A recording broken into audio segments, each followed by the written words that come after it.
नमस्ते विद्यार्थी मित्रों, मैं जय सोमनाथ प्राथमिक शाला से आपका हार्दिक स्वागत करती हूँ। मेरा नाम जैन नमिता है। मैं कक्षा 5 में आपको पाठ 6 हंसी का पिटारा मैं पढ़ाने वाली हूँ।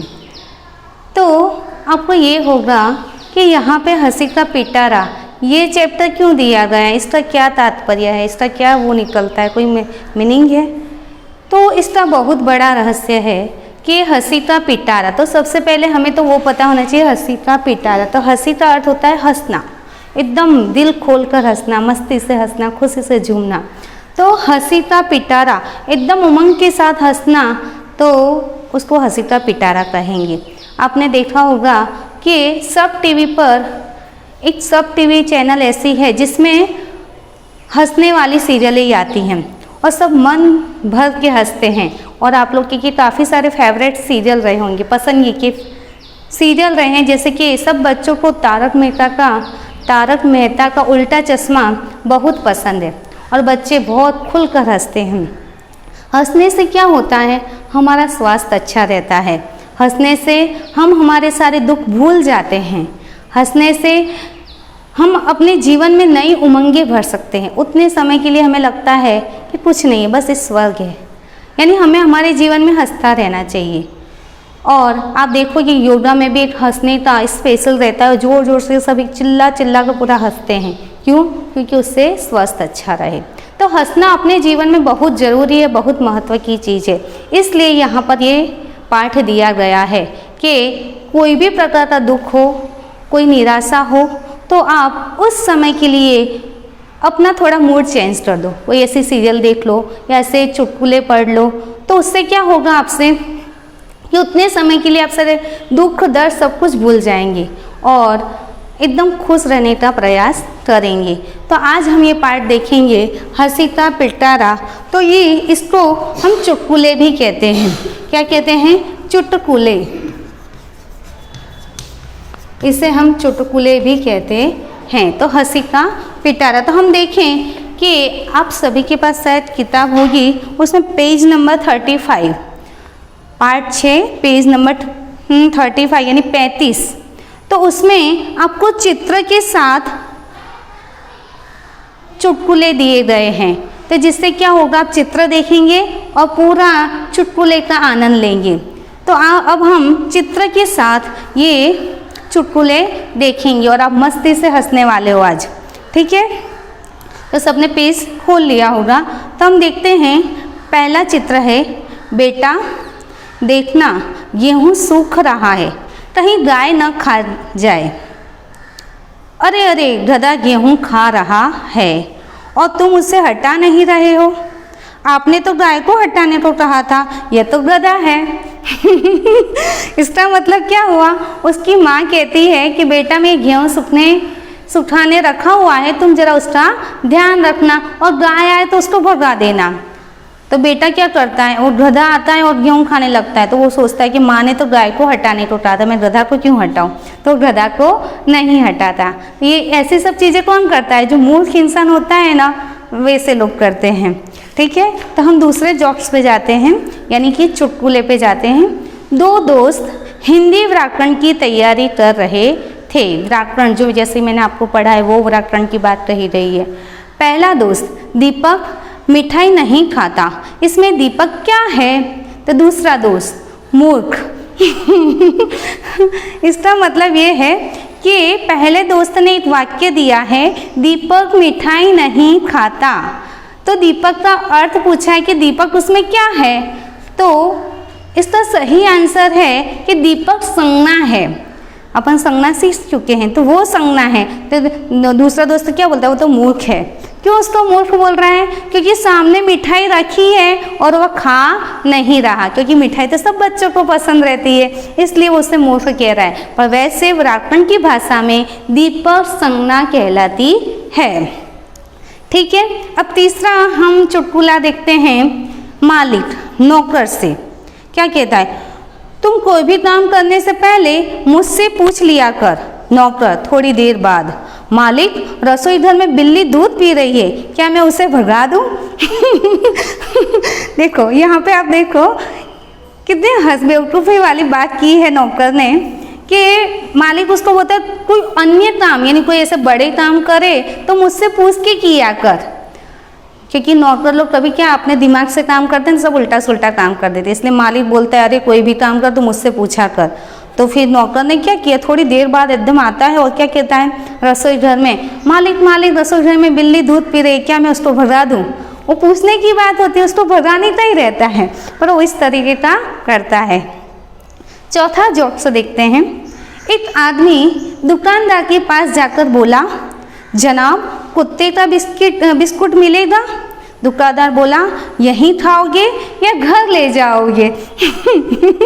इससे क्या मतलब है कि वो दुकानदार जो होता है वो आदमी को क्या समझता है, कुत्ता समझता है, और क्या बोलते हैं यहीं खाओगे कि घर ले जाओगे। अब लास्ट अपना ये चुटकुला बचा है और आपको भी इसी तरह अन्य किताबें पढ़ के या टीवी में देख के एकदम मस्ती से हंसना है, ठीक है। रामू श्यामू को देखकर, रामू और श्यामू दोनों मित्र हैं, रामू श्यामू को देखकर क्यों बे गधे को लेकर कहाँ जा रहा है? रामू पूछता है श्यामू से, क्यों बे गधे को लेकर कहाँ जा रहा है? श्यामू, मूर्ख हो क्या, यह गधा नहीं कुत्ता है। रामू, मैं कुत्ते से ही पूछ रहा हूँ। यानी वो अपने मित्र को कुत्ता समझता है और क्या बोलता है ये गधे को कहाँ ले जा रहा है।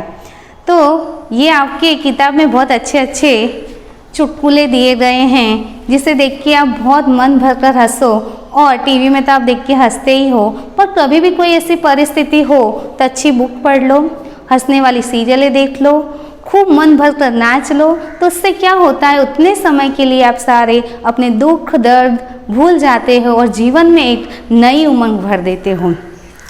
तो अब हम ये पाठ के आधार पर थोड़ा व्याकरण देखेंगे। तो पहले है यहाँ पर विलोम शब्द। तो विलोम शब्द में आपको दिया है सुबह शाम, सूखा तो उसका होगा गीला, दिन का रात, गलत का सही, दोस्त का दुश्मन और मूर्ख तो बुद्धिमान। तो विलोम शब्द सुनकर घबरा मत जाना कि विलोम क्या होता है। तो विलोम माने विरोधी शब्द। आपको दो रीत से पूछे जाते कि विलोम शब्द का अर्थ बताइए या तो विरोधी शब्द का अर्थ बताइए। तो विरोधी पूछे तो आप तुरंत आपको याद रहता है कि भाई विरोधी माने उसका विरोधी शब्द लिखना है, लेकिन विलोम पूछे तो उसका अर्थ भी विरोधी ही होता है, ठीक है। तो विलोम पूछे तो यही आपको लिखने का रहेगा। अब यहाँ पे आपको समानार्थी शब्द दिए गए हैं। तो समानार्थी शब्द, समान अर्थ वाले शब्द उसको बोलेंगे समानार्थी शब्द। तो दोस्त, मित्र, समय, वक्त, मूर्ख, बेवकूफ, सुबह, प्रातःकाल। अब आपको एग्जाम में और दूसरी चीज़ भी पूछी जाती है कि आपको दिए गए विलोम शब्द के अर्थ बताकर उसका वाक्य बनाइए।